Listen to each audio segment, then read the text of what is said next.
말씀을 묵상하고 기도하기 위해 오신 성도님들을 주님의 이름으로 환영하고 축복합니다. 이 시간 사도신경으로 우리의 신앙을 고백하겠습니다.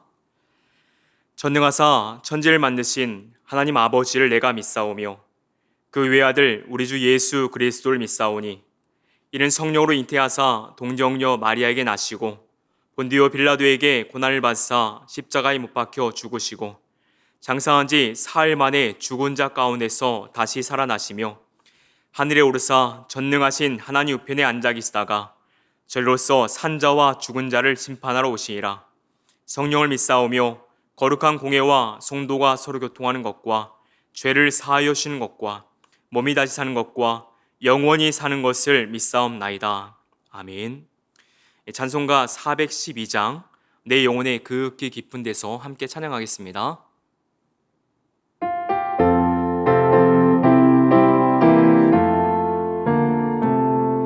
내 영혼의 극히 깊은 데서 맑은 가락이 울려나네.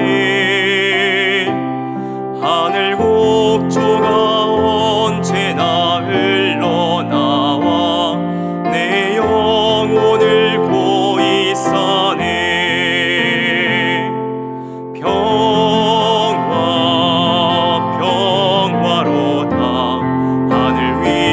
서 내려오네. 그 사랑의 물결이 영원토록 내 영혼을 덮으소서. 내 마음속에 솟아난 이 평화는 깊이 묻힌 보배로다. 나의 보화를 캐내어 가져갈 자 그 아무도 없으리라.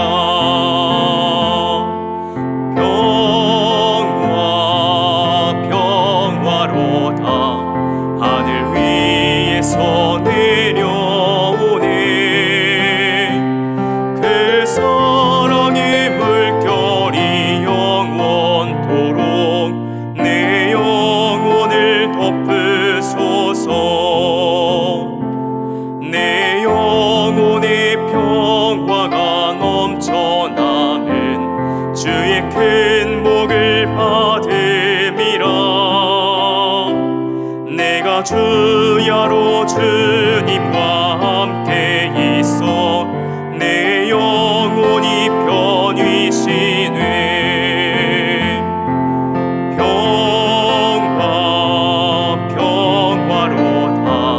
하늘 위에서 내려오네.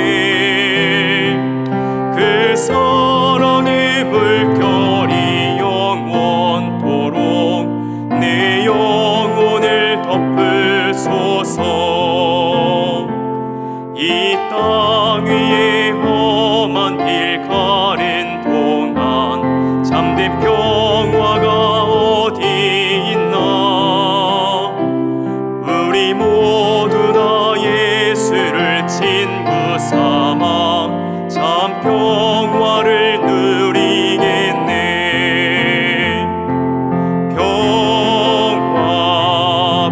평화로다.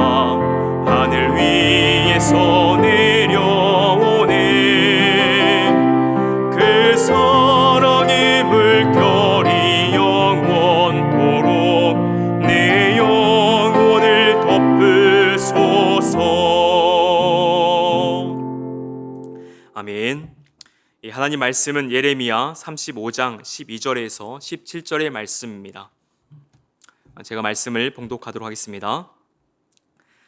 그때 여호와의 말씀이 예레미야에게 임하여 이르시되 만군의 여호와 이스라엘의 하나님께서 이와 같이 말씀하시니라. 너는 가서 유다 사람과 예루살렘 주민에게 이르기를 너희가 내 말을 들으며 교훈을 받지 아니하겠느냐. 여호와의 말씀이니라. 레갑의 아들 요나답이 그의 자손에게 포도주를 마시지 말라 한 그 명령은 실행되었도다. 그들은 그 선조의 명령을 순종하여 오늘까지 마시지 아니하였거늘 내가 너희에게 말하고 끊임없이 말하여도 너희는 내게 순종하지 아니하도다. 내가 내 종 모든 선지자를 너희에게 보내고 끊임없이 보내며 이르기를 너희는 이제 각기 악한 길에서 돌이켜 행위를 고치고 다른 신을 따라 그를 섬기지 말라.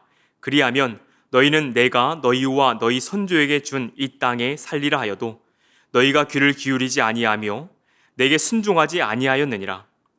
레갑의 아들 요나답의 자손은 그의 선조가 그들에게 명령한 그 명령을 지켜 행하나 이 백성은 내게 순종하지 아니하도다. 그러므로 만군의 여호와 이스라엘의 하나님께서 이와 같이 말씀하시니라. 보라, 내가 유다와 예루살렘의 모든 주민에게 내가 그들에게 대하여 선포한 모든 재앙을 내리리니 이는 내가 그들에게 말하여도 듣지 아니하며 불러도 대답하지 아니함이라 하셨다 하라. 아멘. 이 시간 어수선하던 일상에 순종의 불을 켜다라는 제목으로 함께 말씀 나누기 원합니다.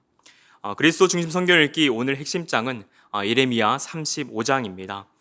35장은 레갑 사람이 등장합니다. 레갑 사람의 순종과 그리고 유다 백성들의 순종하지 못한 이 불순종을 대조하고 있는 본문입니다.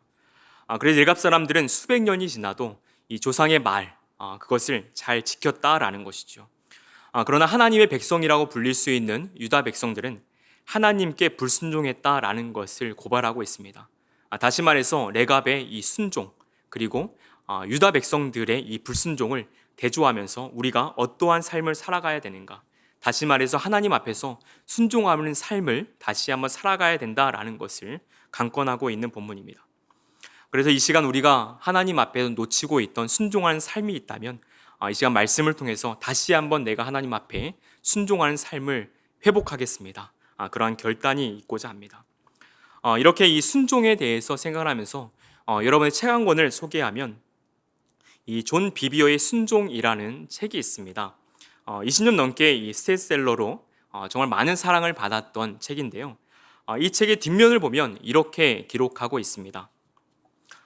매일같이 벌어지는 맹렬한 영적 싸움, 공들여 쌓아온 내 논리와 순간의 감정을 따를 것인가, 이래 결국을 다 아시는 하나님의 말씀을 따를 것인가. 정말 이 매일의 삶이 어떻습니까? 정말 맹렬한 전쟁과 같은, 영적인 전쟁과 같은 삶 속에서 어떤 선택을 할 것인가 묻고 있는 것이죠. 공들여 쌓아온 내 논리, 순간의 감정을 따라 결정할 것인가, 아니면 일의 결국을 다 아시는 하나님의 말씀을 따를 것인가 묻고 있습니다. 여러분, 이 질문을 만약에 여러분이 듣는다면 여러분 어떠한 대답을 하시겠습니까? 좀 너무나 뻔한 대답일 수도 있겠죠. 정말 하나님의 말씀을 우리가 붙들고 정말 그 하나님께 순종하는 삶을 살아야 하는 것이 당연한 대답일 수 있습니다. 그러나 우리가 이 현실을 살아가다 보면 정말 내가 하나님의 그 말씀대로 살아간다는 것은 어렵죠.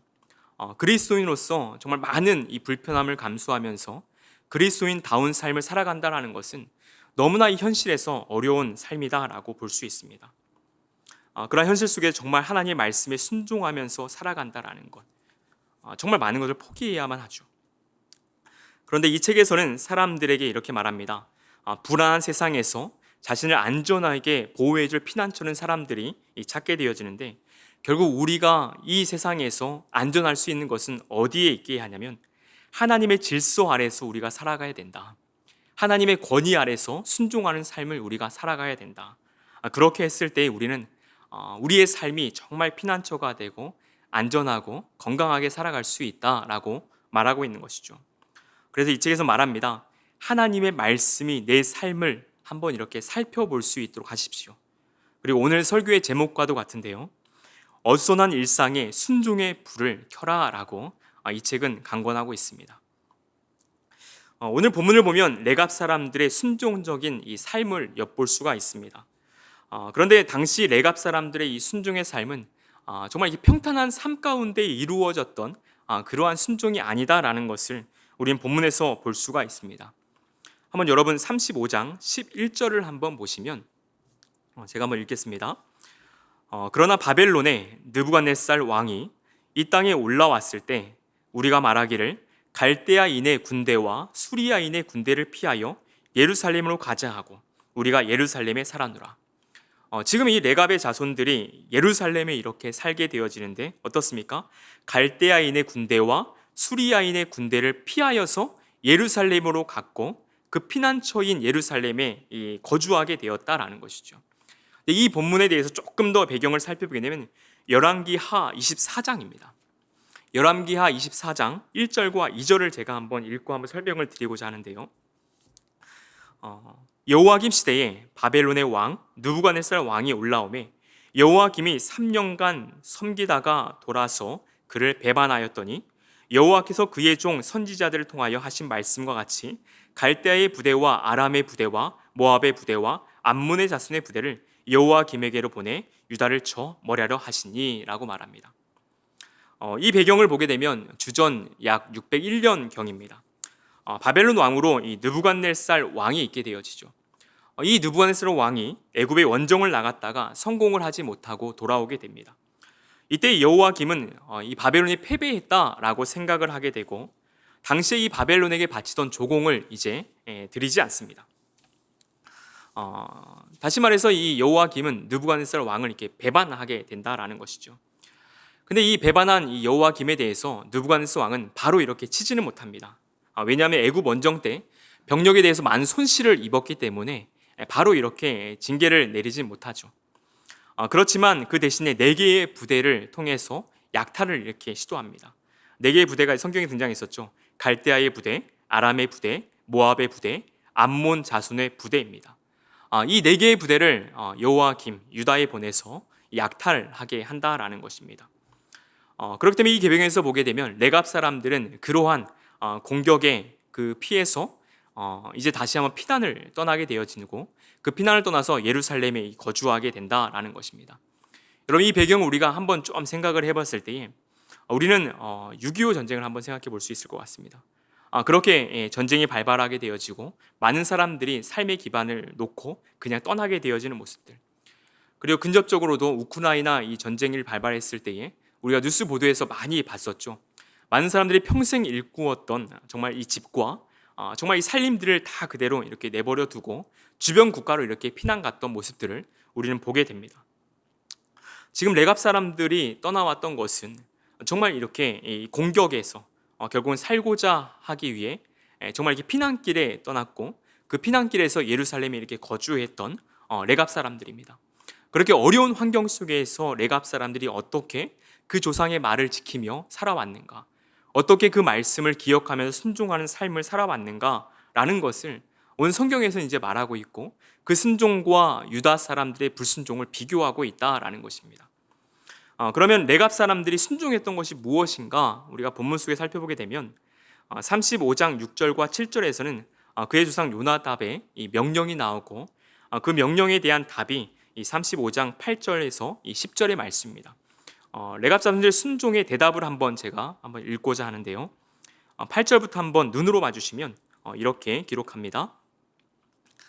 우리가 레갑의 아들 우리 선조 요나답이 우리에게 명령한 모든 말을 순종하여 우리와 우리 아내와 자녀가 평생 동안 포도주를 마시지 아니하며 살집도 짓지 아니하며 포도원이나 밭이나 종자도 가지지 아니하고 장막에 살면서 우리 선조 요나답이 우리에게 명령한 대로 다 지켜 행하였노라. 여러분 어떻습니까? 정말 이렇게 어려운 환경 속에서 이 명령들을 지키고 있는데 지키고 있는 명령들은 이렇습니다. 포도주를 마시지 않습니다. 그리고 집도 짓지 않고 파종이죠. 씨를 뿌리지도 않습니다. 포도원을 가꾸지도 않죠. 여러분 어떤 환경에 이 정착을 해야 된다라고 한다 그러면 지금 레갑 자손들이 하지 않는 것은 이해할 수 없는 행동이죠. 순종할 수 없는 일입니다. 다시 말해서 이것은 평생 내가 유목민으로 장막 생활을 하겠다라는 것과도 같은 표현인 거죠. 매우 불편한 삶입니다. 많은 불만도 있었을 것입니다. 그러나 이 불편한 삶을 레갑 자손들은 힘들고 때로는 손해를 보는 일이라 할지라도 그 명령을 기억하면서 지키고 있다라는 것이죠. 지금 이러한 레갑 자손들의 이 순종과 유다의 불순종을 하나님은 비교하면서 대조하면서 정말 하나님 앞에서 우리가 어떤 이 순종의 삶을 살아야 할 것인가 관건하고 있는 것입니다. 그렇게 고발하고 있는 내용이 이제 14절인데요. 제가 말씀을 읽어드리겠습니다. 레갑의 아들 요나답이 그의 자손에게 포도주를 마시지 말라 한 그 명령은 실행되었도다. 그러니까 레갑의 자손들은 정말 이 조상의 명령을 잘 지켜 행했다라는 것이죠. 그들은 그 선주의 명령을 순종하여 오늘까지 마시지 아니하였거늘 내가 너희에게 말하고, 그러니까 유다 자손들입니다. 내가 너희에게 말하고 끊임없이 말하여도 너희는 내게 순종하지 아니하였다라고 말합니다. 끊임없이 많은 선지자들을 통하여서 유다 백성들이 돌아올 것, 순종할 것, 하나님의 명령대로 말씀대로 행할 것을 말했지만 너희는 끝까지 하나님의 말씀에 순종하지 않았다라는 것을 고발하고 있는 것입니다. 그리고 15절에서도 너희가 귀를 기울이지 아니하며 내게 순종하지 아니하였다라고 말하고 있고 16절에서도 이 백성은 내게 순종하지 아니하였다라고 말합니다. 그러니까 순종하지 아니하였다, 순종하지 아니하였다, 순종하지 아니하였다 세 번이나 반복해서 강조하고 있다라는 것입니다. 여러분, 우리가 일상에서 정말 순종하는 삶을 산다는 것, 하나님의 말씀에 순종하는 삶을 산다는 것은 정말 우리가 알면서도 참 지키기 어려운 것입니다. 그러나 이 새벽 짧은 시간이지만 그럼 어떻게 하면 하나님 앞에서 내가 다시 한번 이 순종의 불을 켤 수 있을 것인가, 순종하는 삶을 살아갈 수 있을 것인가, 레갑 자손의 고백에서 하나님의 말씀에서 우리는 한 가지 자세를 살펴볼 수 있는데요. 그것이 오늘 본문 마지막 부분 19절의 말씀입니다. 제가 말씀을 읽어드리겠습니다. 그러므로 만군의 여호와 이스라엘의 하나님께서 이와 같이 말씀하시니라. 레갑의 아들 요나답에게서 내 앞에 설 사람이 영원히 끊어지지 아니하리라 하시니라. 여러분, 여기서 핵심적인 것이 무엇이냐면 내 앞에 설 사람입니다. 내 앞에 설 사람. 결국은 이것은 하나님 앞에 서야 한다라는 것이죠. 여러분, 우리가 현실을 살아갈 때 굉장히 녹록지 않습니다. 그리스도인으로서 정말 하나님의 말씀을 지켜서 순종한다라는 것, 내 앞에 현실의 이익들을 정말 과감하게 포기하면서 그리스도인으로서 불편한 삶을 감수하면서까지 내가 하나님의 말씀대로 살아간다라는 것은 정말 어렵죠. 그러나 정말 그러한 현장에서, 그러한 순간순간마다 정말 나를 다시 한번 하나님의 이 순종의 자리에 올려놓을 수 있는 결심은 어디에서 출발할 수 있는가? 어떠한 자세에 출발할 수 있는가? 오늘 19절은 분명히 말합니다. 하나님 앞에 서야 한다라는 것이죠. 내 앞에 설 사람이 결국은 있어야 한다라는 것입니다. 그래서 하나님 앞에 서야 한다라는 것을 우리는 마음속에 새겼으면 좋겠습니다. 여러분, 그리고 이 하나님 앞에 선다라는 것은 우리가 잘 알고 있는 말이죠. 여러분 아마 아실 텐데 코람데오라는 말입니다. 하나님 앞에서. 그래서 우리는 정말 이 순종하는 사람으로서 하나님 내가 서고 싶습니다 라고 말하면 그것과 동시에 내가 하나님 앞에서 코람데오의 마음으로 이 하루, 그리고 내 앞에 주어진 이 어려운 문제들을, 정말 내가 결정하기 힘든 어려운 문제들을 하나님 앞에서 결정하기 원합니다 라는 고백을 해야 된다라는 것이죠. 말씀을 마무리하겠습니다. 서두에 말씀드린 존 비비어의 순종이라는 책으로 다시 한번 돌아가 보면 매일같이 벌어지는 맹렬한 영적인 싸움에 우리는 살아가고 있습니다. 이때 여러분 어떠한 선택을 하는가? 공들여 쌓아온 내 논리와 순간의 감정을 따를 것인가? 아니면 일의 결국을 다 아시는 하나님의 말씀을 따를 것인가? 때는 우리의 삶이 전쟁터와 같이 어수선한 일상이라 할지라도 여러분 그 안에서 다시 한번 하나님 앞에 서는 삶, 코람데오의 마음을 가지고 순종의 불을 켜면서 오늘 이 하루도 정말 승리할 수 있는 성도님의 삶이 되기를 주님의 이름으로 축원합니다. 제가 기도하겠습니다. 하나님 아버지, 우리는 매일같이 벌어지는 맹렬한 영적인 싸움터에 놓여져 있습니다. 이 거대한 세상 앞에, 그리고 세상의 현실에 직면한 문제 앞에 넘어질 수밖에 없는 것 같습니다. 하나님, 그러나 하나님 말씀에 순종하며 살아보려고 하는 우리의 마음들을 주님께서 귀하게 여겨주셔서 다시 한번 주님 앞에 세워져 갈 수 있는 순종의 삶을 회복할 수 있는 인생 되게 하여 주시옵소서. 하나님, 불안한 세상에서 나를 안전하게 해줄, 보호해줄 피난처가 무엇인가? 하나님, 주님임을 알면서도 정말 우리는 내 논리와 순간의 감정을 따를 때가 있지만, 그리고 눈치를 보면서 세상의 가치를 추구할 때도 있지만, 다시 한번 레갑의 순종을 통하여서 정말 유혹이 많고 어수선한 일상 속에서 순종의 불을 켤 수 있도록 주님 우리의 마음을 붙잡아 주시옵소서. 정말 코람데오, 우리의 일상의 사소한 부분까지도 하나님 앞에 다시 한번 세워져 가기 원합니다. 오늘 하루 하나님 앞에 설 수 있도록 주님께서 우리를 지켜주시고 하나님의 말씀으로 내 삶도 지켜 보호하여 주시옵소서. 오늘 하루 살아갈 은혜를 주님께 구하며 임만을 되시는 예수님의 이름으로 기도드립니다. 아멘. 이 시간 함께 기도할 때에 두 가지 기도의 제목인데요. 매일같이 벌어지는 맹렬한 영적 싸움에서 하나님의 말씀으로 승리하기 원합니다. 그리고 두 번째로 고람대오의 정신으로 하나님 앞에 살아가게 하시고 순종의 불을 켤 수 있는 이 하루가 되게 하여 주시옵소서. 이렇게 기도하고 개인의 기도의 제목 가지고 기도하도록 하겠습니다. 기도하시겠습니다.